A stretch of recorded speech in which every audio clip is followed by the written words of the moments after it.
Welcome to part 2 of working with grain within Reason 10. If you missed part 1, then there's a link up here in the upper right hand corner that you can click on to check that out. And I definitely recommend doing that so you can get the foundation of using grain and then move on to this. And I'll go ahead and say that this is probably going to be a long one, guys. So go ahead, and if you need to grab yourself some water, some coffee, tea, wine, or a beer, whatever you need, go ahead and grab that and just sit back and relax, because we're going to cover a lot of cool information. The more I use grain, the more I love it, and I'm excited to share this tutorial with you guys. Now, a couple of disclaimers. I'm going to be using the same sample throughout this tutorial, so while it may become a bit, boring to hear, I thought it would be important to use the same sample throughout so that we can clearly hear how each of the different algorithms will affect our sound. And I'm going to be focusing on the functions of each parameter, mostly individually, so that we can actually get through the tutorial in a reasonable amount of time. In real-world use, however, you're going to achieve the most creative sounds and have the most control of shaping your sound by using a variety of the parameters we're going to talk about in tandem with one another. Now, I also want to take a brief moment to talk about granular synthesis so we have a better idea of what it is we're doing when we're working with grain and its parameters. And in this way, we can have a bit of a better idea of how to create the sound we'd like to hear. So in granular synthesis, we are taking tiny snippets of an audio sample, which can be anything from a single piano note being played, a recording of someone saying the word hello, to a brief or long recording of a choir. You can use just about any type of sound, but one thing to keep in mind is that the more harmonically rich a sound is, the more you'll be able to experiment with it creatively. So for instance, if you were to use a sample of a one-shot snare, someone hitting a snare drum one time, you're going to typically have less frequency content to manipulate versus, say, if you were to use the pluck of a guitar string. So when we take this sound, we then split it into the tiny snippets, and by doing this, we're able to create completely new sounds by tweaking the parameters within grain. And then let's go ahead and come to our instruments and then bring in a grain. I'm actually going to come to the window here and hide the transport so we have a bit more real estate. I'm using a smaller laptop monitor, and I'm going to right click and reset the device. Come to my library, the field samples, the instruments, and I actually need to be sure that I'm browsing within the sample window there. Here is our guitar. I'll drag that in.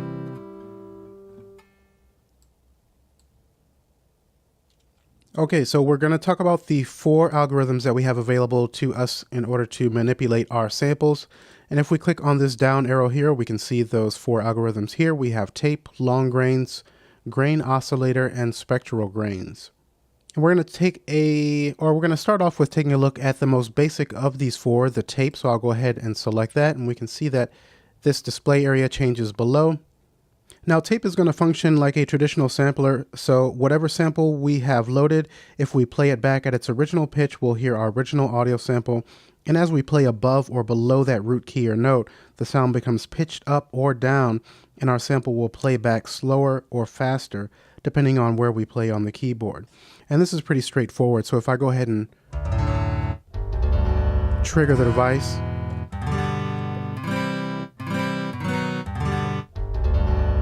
we can hear how that behaves.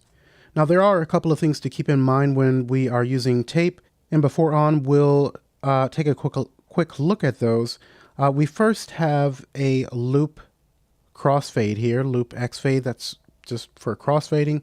And so right now our motion is set to forward loop. So we're going to start from the beginning and then play and then jump back to the beginning and continue on. Now, the crossfade is already taken up a little bit, so actually I'm going to move the start marker in a little bit and pull the end marker forward. Okay, so if I were to take this crossfade down,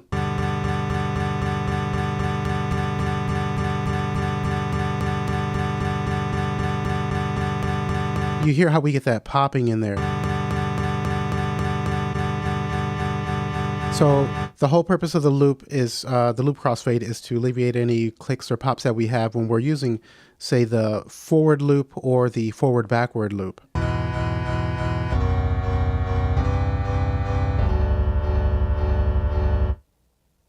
One thing to note though is that if we are using the envelope 1, the crossfade is not going to have any effect. And if we were to use, say, the in freeze here, you can see how the end marker has changed to a pause symbol here. When we reach that point, our audio is going to stop. And it almost acts like a tape stop if you can hear that.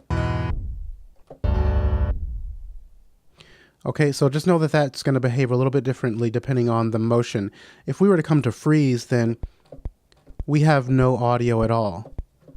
Okay, but one cool thing that we can do is come down to the modulation bus and we can actually select display and mouse gate, then come to our destination and choose note trig. And then we want to raise our amount up a little bit. I'll put that up, say about 84. That should be fine. Now at this point, when I come to the start marker here, I can then we can scrub our audio.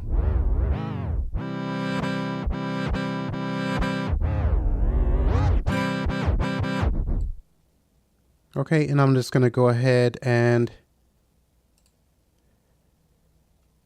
control click to take those off. Now let's move on to the next algorithm that we have. We'll move up towards the top and we'll take a look at long grains. Now, as the name implies, we are working with longer grains when we are using this mode. And the parameters that we have available to us here are pan spread, pitch jitter, grain length, rate, and crossfade. We also have a display that will dynamically update as we make adjustments to show how we're manipulating our audio sample. Now let's start with pan spread then. And this parameter will allow you to pan every other grain and how hard that panning will be. So at 0% we have no effect, and as we move to the right, we add and increase the level of panning. So let's go ahead and take a listen to that. And actually I'm going to change the motion to forward loop.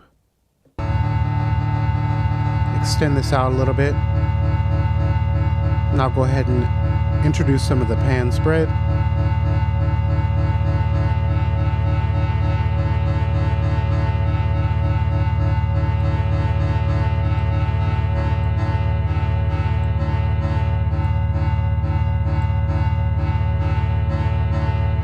So that really adds a lot more depth to the sound when we use that.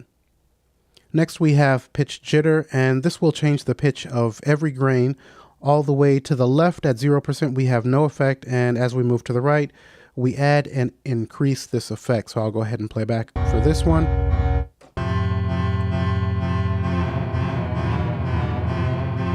This, at lower levels, this kind of has a nice coursing or flanging effect.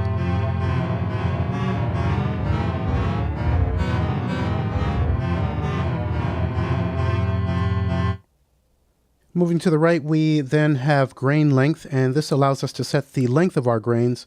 And we can also take note of the display above here as we make our adjustments to see visually what's happening along with the obvious sonic changes that we'll hear. So we'll go ahead and take a listen to this then.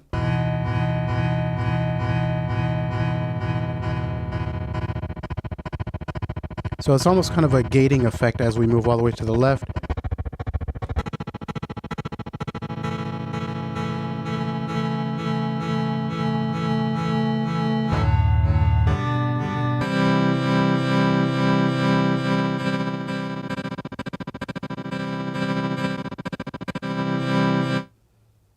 We then have rate, and this parameter will change the rate at which our grains will play back. So as we move further to the left, they play back more slowly, and to the right, they play back more quickly. And at midway, we pretty much have a normal playback of our sample. So at midway, and as I move to the left,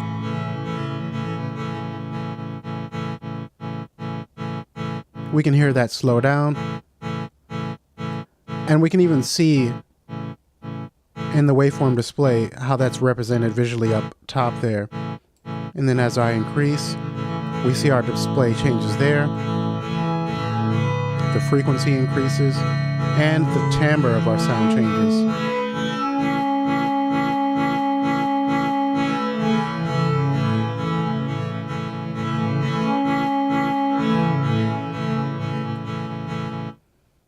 And I'm going to control click to set that back to its default position.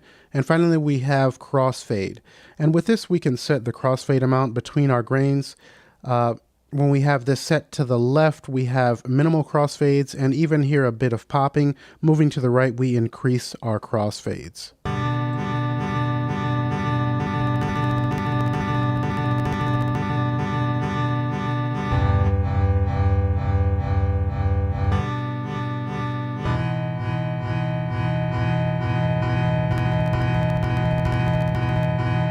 So that popping is because of moving all the way to the left. That's not actual latency issues or anything on the computer. Now the last thing to keep in mind about the long grains mode is that the root key setting, which is here, and the pitch controls will have an effect on the pitch of our sound. In some of the other modes, these function a bit differently, and we'll see that in just a second. But for now, here in long grains, if I go ahead and play back, and then click, hold, and drag here,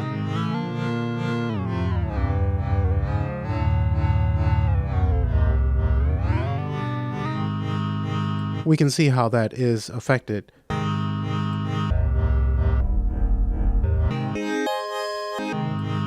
And we have semitones, tuning, and then keyboard tracking. So this is basically going to apply the pitches that we're playing on our keyboard to our sample. If we take this all the way down, no matter what key I press, I'm getting the same pitch there. So I'm going to control click to take that back, control click and take these others to their defaults. Moving on, we now have grain oscillator.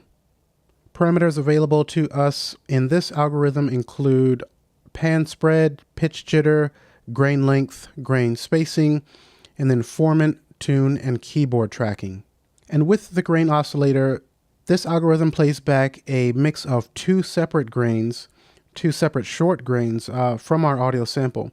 And in this mode, as we saw a second ago with the long grains example, our root key here will affect the timbre of our sound rather than its pitch. So this is one of the examples that I was trying to explain a second ago. So if I go ahead and play back,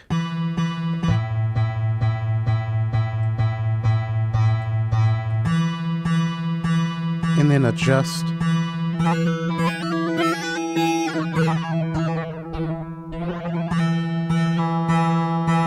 you can hear how the timbre of our sound is being affected by that.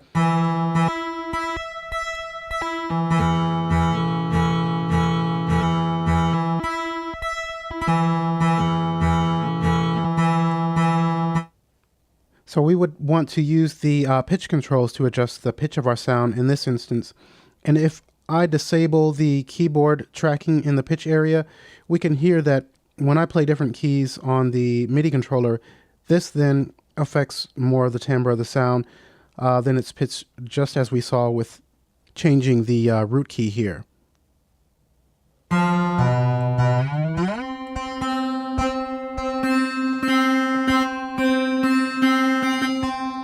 So I'm just triggering different pitches or different keys on my MIDI controller, and you can hear how the timbre of the sound is changing once I reintroduce the keyboard tracking.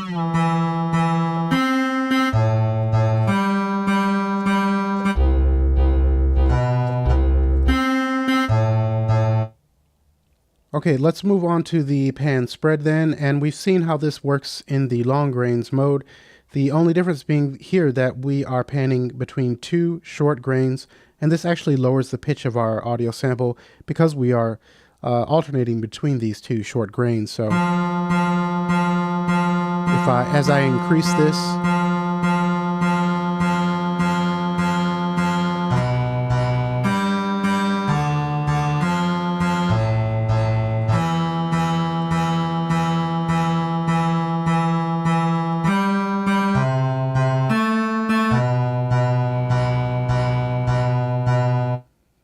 And we next have pitch jitter. And again, this is similar to what we just saw. And this is going to alter the pitch of every grain. At the left, we have no effect. And moving to the right, we add and increase the effect of this pitch modulation.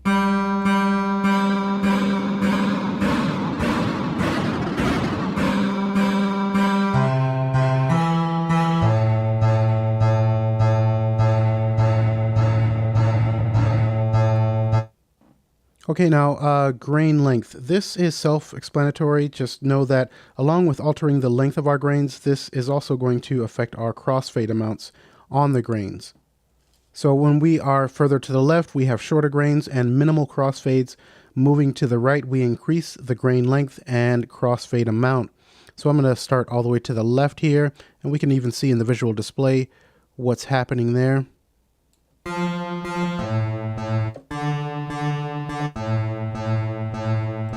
And then I'm going to increase.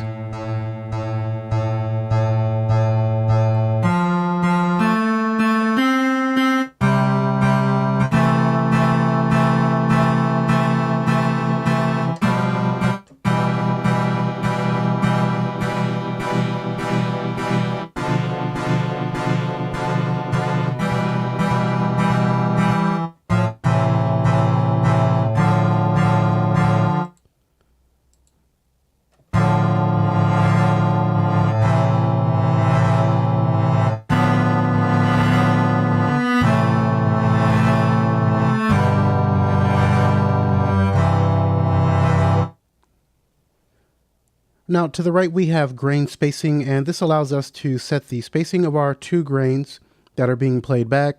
I'm going to control click to set the grain length back to its default position.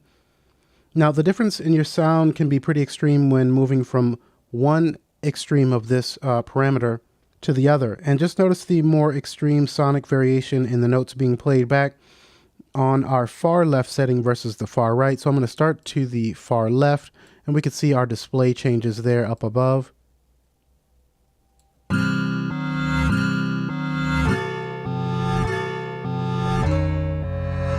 And I'm going to move to the right.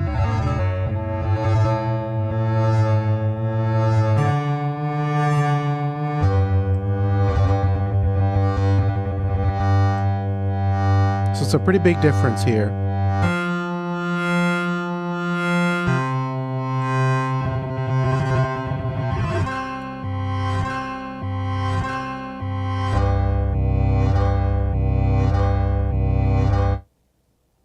Now at the bottom we have Formant, and this is really going to change the timbre and color of our audio sample, and it works in tandem with the keyboard tracking parameter to the right. At its full setting of 100%, the keyboard tracking is fully representing the different pitches you may trigger on your keyboard. So we'll take a quick listen to these two, the Formant.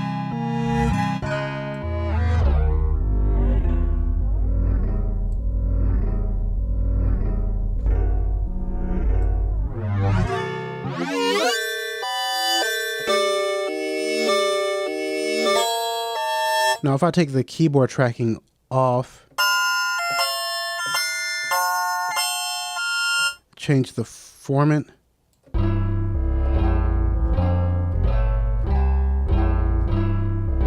take that keyboard tracking back up,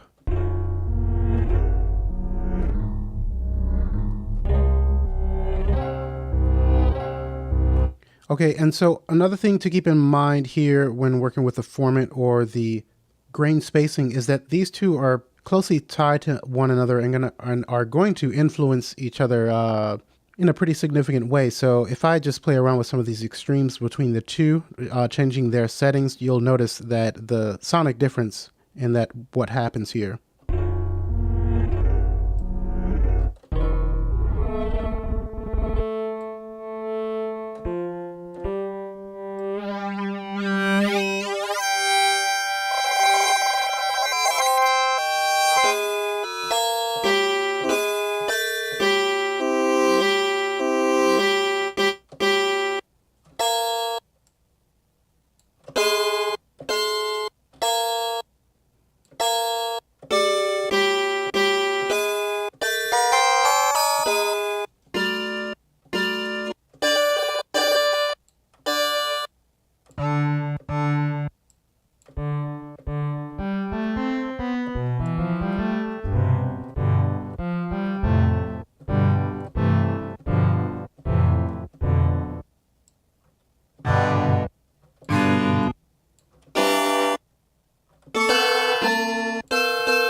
Now, the last parameter that we have here is tune, and this is just going to allow you to fine-tune your Formant curve. And now we are down to our last algorithm here, spectral grains. Now, spectral grains makes use of FFT analysis to examine the frequency content of our audio sample. Now, FFT stands for Fast Fourier Transform, which is an algorithm that samples our audio over a period of time and basically splits it into its frequency components. We can then use pitch shift, or we can then pitch shift these components or overtones as well as filter out any inharmonic overtones. So simply put, the oversimplified way to explain it is that this algorithm allows us to alter the pitch and character of our sound in the harmonic regions. And so the parameters that are available to us in this algorithm would be snap, filter, FFT size, formant, tune, keyboard tracking, and then we have a display where we can manually draw our own formant curves. So for this tutorial, just think of formant as being the prominent overtones or harmonics within our sound. And so let's start with snap. Snap allows us to pitch shift the inharmonic overtones in our audio sample towards the closest harmonic overtones. And this is going to be very evident sonically, and we also have this display here that's going to update to give us a better idea of what's happening to our grains. So if I go ahead and trigger with my MIDI keyboard, and then go ahead and move to the right with our snap, which is going to push the inharmonic overtones towards the harmonic ones, and also take note of the display here and how these vertical lines which represent the grains are going to be pushed together.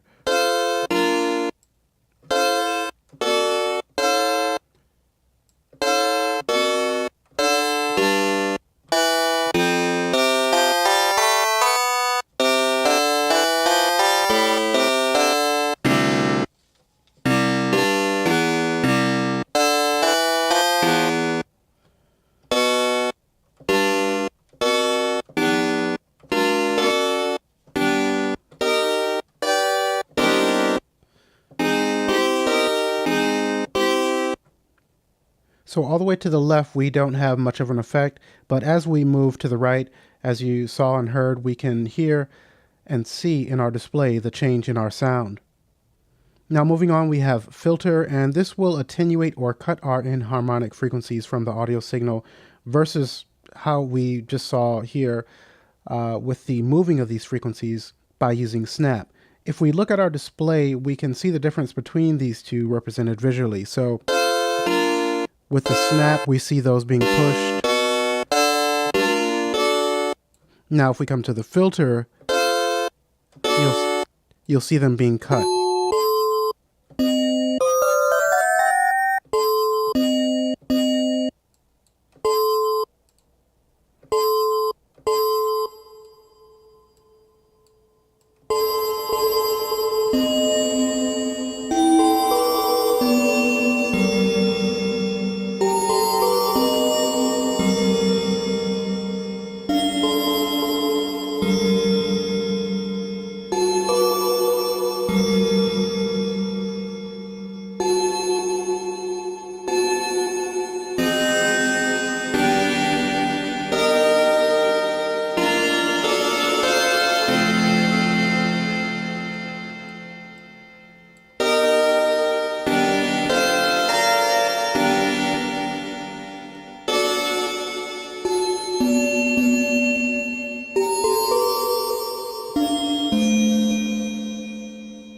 Okay, I need to stay on task here, otherwise I'm just going to go down the rabbit hole tweaking. So we can see then the difference between these two. I'm going to control click to set that back to its default position. And then we next have FFT size. And this parameter determines the level of accuracy and speed in which our audio is analyzed.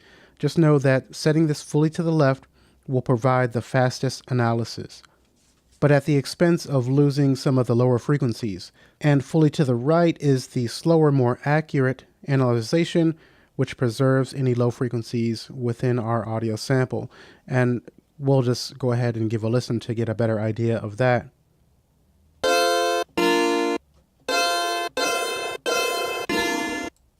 I'm actually going to introduce some of the filter here.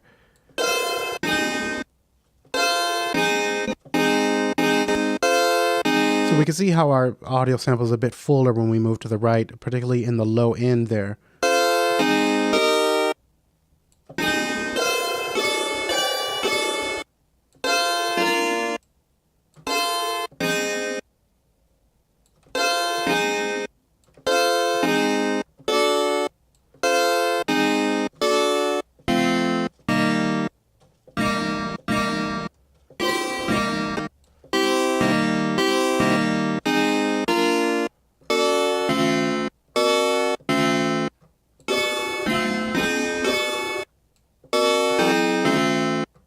Okay, I'm going to control click and set these back. Next we have Formant, and this allows us to set the initial pitch of our sample. And this actually works in tandem with the snap and filter parameters. So if snap and filter are set to 0%, Formant or the root key setting here will determine our audio sample's pitch. So let's just take a quick look at that. I'm going to go ahead and take the Formant down. And we can clearly hear how our pitch is being adjusted. Now, alternatively, if I were to come up to the root key section here and then click and hold and make an adjustment here.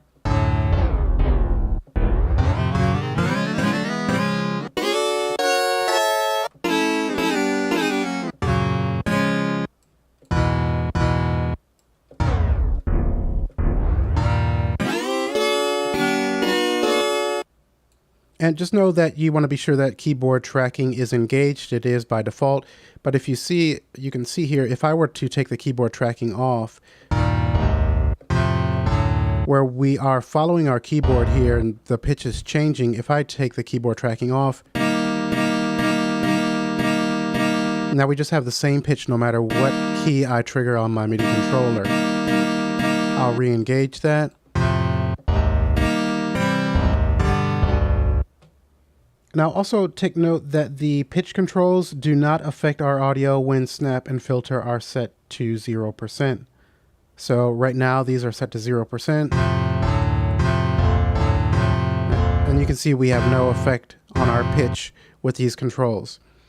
Now the thing is to keep in mind is that once we start to introduce snap and filter, either both at the same time or individually, Grain is going to gradually move towards our pitch settings that we have here, or whatever adjustments that we make to our root key.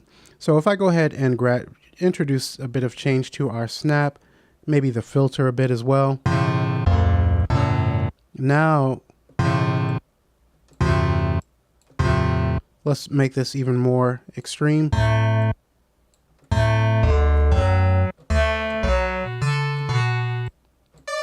We can now hear that that has an effect. Even our root key.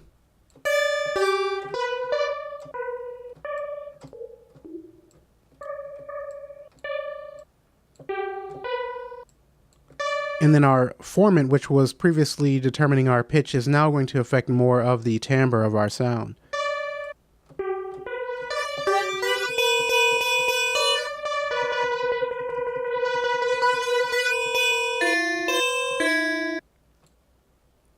Okay, so I hope, this wasn't the most exciting thing. There's a lot of technical information that was covered, but that, the purpose of this tutorial was to show you what each parameter does. And so that way, now that you understand what the parameters do, you can go ahead and tweak away and use them in tandem with each other to create the sounds that you want to hear.